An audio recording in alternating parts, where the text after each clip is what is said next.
Hello વિદ્યાર્થી મિત્રો, એજ્યુકટેકનો ચેનલમાં આપનું સ્વાગત છે. આજે આપણે શીખીશું ધોરણ 7 વિષય અંગ્રેજીની તારીખ 1/3/2025ના રોજ લેવાયેલી એકમ કસોટીની સંપૂર્ણ પ્રશ્ન બેંકનું સોલ્યુશન. વિદ્યાર્થી મિત્રો, આજ રોજ લેવાયેલી એકમ કસોટીના તમામ પ્રશ્નોનું સોલ્યુશન અહીં આપણે શીખીશું. આપેલી પ્રશ્ન બેંકમાંથી તમારી એકમ કસોટી લેવામાં આવી હશે. તો ચાલો શીખીએ એકમ કસોટી સોલ્યુશન. આજરોજ લેવાયેલી એકમ કસોટીમાં પ્રકરણ નંબર 1 થી 4ના પ્રશ્નોનો સમાવેશ કરવામાં આવ્યો છે.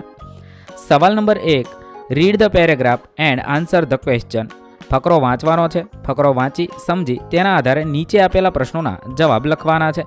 કોઈ પણ એક વિભાગ લખવાનો હોય છે. આપણે દરેક વિભાગના જવાબ જોઈએ. સવાલ number 1, where did Faizan go? જવાબ થશે Faizan went to Gir forest. સવાલ નંબર 2, વોટ ઇઝ ફૈઝાન? જવાબ થશે Faizan is a wild life photographer. 3, was Lakshmi able to speak English properly? જવાબ થશે no, Lakshmi was not able to speak English properly. 4, Faizan was able to understand Gujarati? True or false? False. 5, write an opposite word for found from the paragraph? તો lost થશે. ત્યારબાદ બીજો ફકરો આપેલો છે. બીજા વિભાગમાં આપેલો ફકરો કુક્કુ, કોયલ અને કુક્કુ નામની છોકરીનો છે. વાંચવાનો છે, સમજવાનો છે. તેના આધારે આપણે નીચે પ્રશ્નોના જવાબ લખીએ. 1, where does the cuckoo live? જવાબ થશે the cuckoo live near Kukku's house in a big neem tree. સવાલ number 2, what do Kukku's family members like? જવાબ થશે Kukku's family members like to wake up with the cuckoo's voice. 3, does Kukku copy cuckoo's song? જવાબ થશે yes, Kukku copies the cuckoo's song. 4, cuckoo hides itself behind the tree? True or false? જવાબ થશે true. 5, write an opposite word for late from the paragraph? તો early થશે. ત્યારબાદ ત્રીજો ફકરો આપેલો છે. તેના આધારે આપણે પ્રશ્નોના જવાબ લખવાના છે. 1, what do the teachers tell? The teachers tell stories and jokes. 2, why can we sleep safely? જવાબ થશે we can sleep safely because the soldiers protect our borders. 3, does the doctor take care of us? Yes, the doctor takes care of us when we are ill. 4, the teachers teach the student? True or false? True. 5, write a similar word for different from the paragraph? તો various. ત્યારબાદ ચોથો ફકરો આપેલો છે. ફકરો વાંચવાનો છે, સમજવાનો છે. તેના આધારે નીચેના પ્રશ્નોના જવાબ લખીએ. સવાલ number 1, where do we swipe the smart card? જવાબ થશે we swipe the smart card at the exit station. 2, what will the system count? The system will automatically count the travel charges. 3, will the drivers run the trains? No, the trains will run without drivers. 4, we will be able to travel without ticket? True or false? True. 5, write an opposite word for give from the paragraph? તો tech થશે. ત્યારબાદ પાંચમો ફકરો આપેલો છે. ફકરો વાંચવાનો છે, સમજવાનો છે. તેના આધારે નીચેના પ્રશ્નોના જવાબ લખવાના છે. સવાલ number 1, what is the distance between there house and laboratory? જવાબ થશે the distance between there house and laboratory is 15 kilometres. 2, when do Shiv and Shankar leave their house? Shiv and Shankar leave their house around 10 a.m. 3, will the robot help children with their study? Yes, the robot will help the children with their study and play. 4, Shankar breaks the traffic rules. True or false? False. 5, write an opposite word for old from the paragraph? તો new થશે. ત્યારબાદ પ્રશ્ન number 2, study the following example and make questions.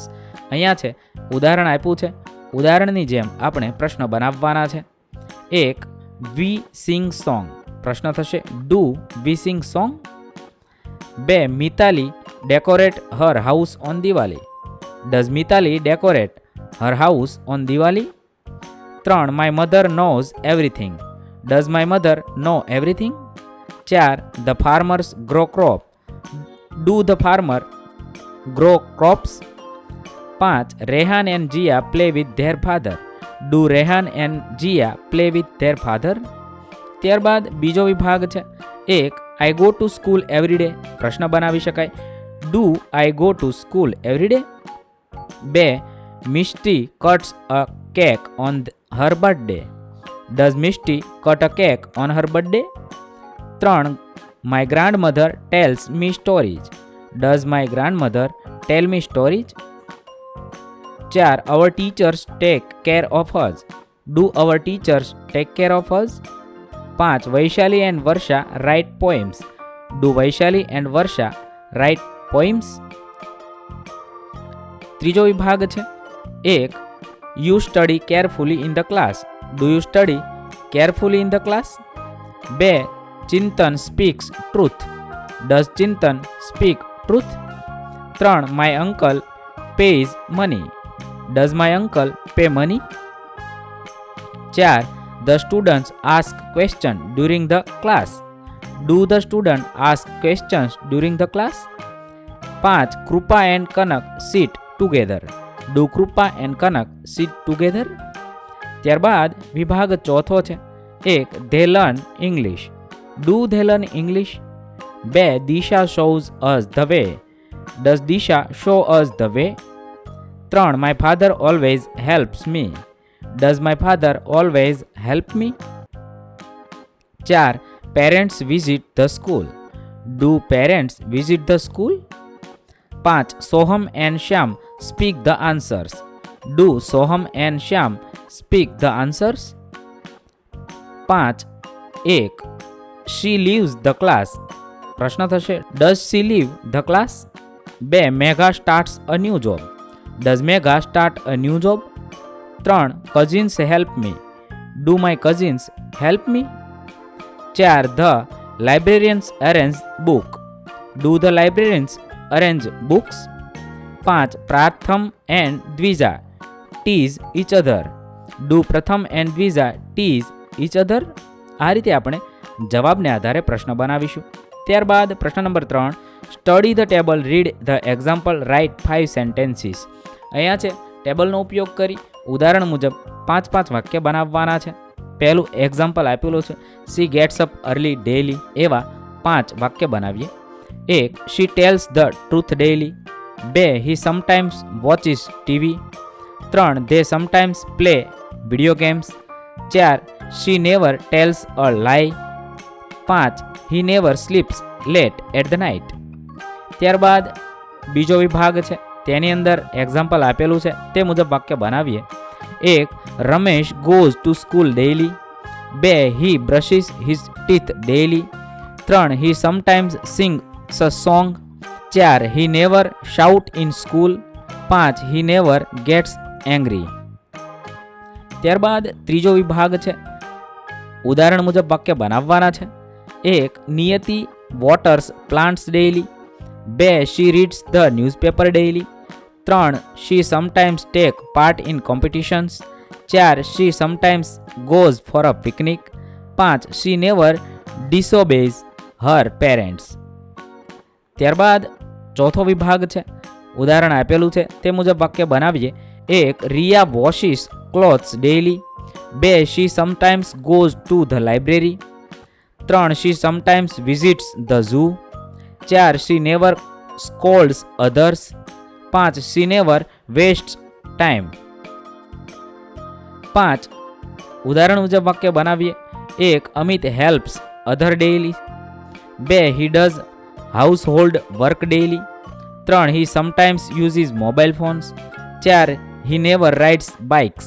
અને 5. He never disturbs the class. ત્યારબાદ પ્રશ્ન નંબર 4. Fill in the blanks using the most appropriate word from the bracket. કૌંસમાંથી યોગ્ય શબ્દનો ઉપયોગ કરી ખાલી જગ્યા પૂરવાની છે. 1. The book is on the table. 2. The pen was in the pocket. 3. The school is near the post office. 4. The cow is under the tree. 5. Raju sits between Mahesh and Kanak. ત્યારબાદ બીજો વિભાગ છે. 1. The village is between the hills. 2. The books are in the school bag. 3. The vehicles R running on the road. 4. The temples is next to the bus stop. 5. The cat is under the table. ત્રીજો વિભાગ છે 1. I live in the Sagar society. 2. The teacher is in front of the student and writing on the blackboard. 4. His house is between a tree and a temple. 4. The computer is on the desk. 5. The cat is running after the mouse. ચોથું છે 1. My house is between the school and the tree. 2.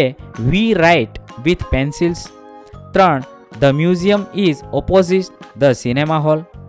4. The car is parked in the basement. 5. The boxes are on the shelf.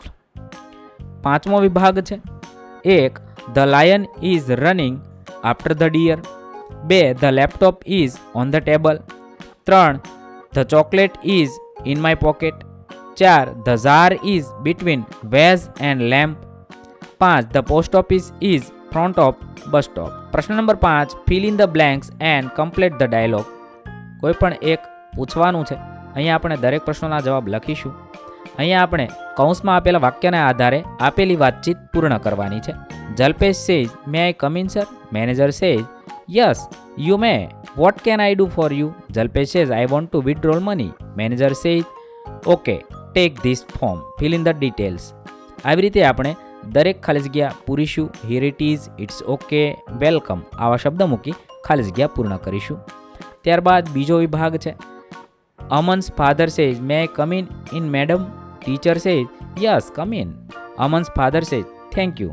Good morning madam. Teacher says, good morning. Aman's father, may I sit here? Teacher says, yes you may sit. ત્યારબાદ don't worry અને welcome આ મુજબ શબ્દ મૂકી આપણે ફકરો પૂર્ણ કરીશું. ત્રીજો વિભાગ જોઈએ. Tourist says, excuse me. Seema says, can you tell me? Tourist says, is there a mobile shop nearby? Seema says, yes there is. Tourist says, can you tell me the way to mobile shop? Seema says, yes of course. Go straight and the take a left turn. Tourist says, thank you very much. Seema says, you are welcome. ચોથો વિભાગ છે Farhan says, papa good morning. પાપા says, good morning બેટા. Farhan says, I am hungry, will you give me some money? Papa says, Farhan how much money do you want? Farhan says, I want to 10 rupees. Papa says, what will you eat? Farhan says, I will eat peanuts. Papa says, okay, take this money. Farhan says, thank you Papa. Papa says, welcome my son. ત્યારબાદ પાંચમો ફકરો છે Parth says, hello પૂર્વી, I am at the bus stop. Where are you? Purvi says, I am at the market. Parth says, how can I reach there? Come out from the bus stop, turn left, go straight. Parth says, I am coming. After 5 minutes, Parth says, hi Purvi. Purvi says, hello Parth. Parth says, let's have some snacks. Purvi says, let's go. અહીં આપણી ધોરણ 7ની અંગ્રેજીની એકમ કસોટી પૂર્ણ. વિદ્યાર્થી મિત્રો, તમામ ધોરણની તમામ એકમ કસોટીના વિડીયોઝ આપણી ચેનલ પર ઉપલબ્ધ છે, જે તમે એકમ કસોટી નામના પ્લેલિસ્ટમાંથી મેળવી શકો છો. પ્લેલિસ્ટની લિંક વિડીયોના ડિસ્ક્રિપ્શનમાં આપેલી છે. થેન્ક યુ દોસ્તો. એજ્યુકટેકનો ચેનલ તરફથી વિડીયો નિહાળવા બદલ આપનો આભાર. આવા બીજા વિડીયોઝ નિહાળવા માટે અમારી યુટ્યુબ ચેનલ એજ્યુકટેકનો અત્યારે જ સબસ્ક્રાઇબ કરો. આભાર દોસ્તો.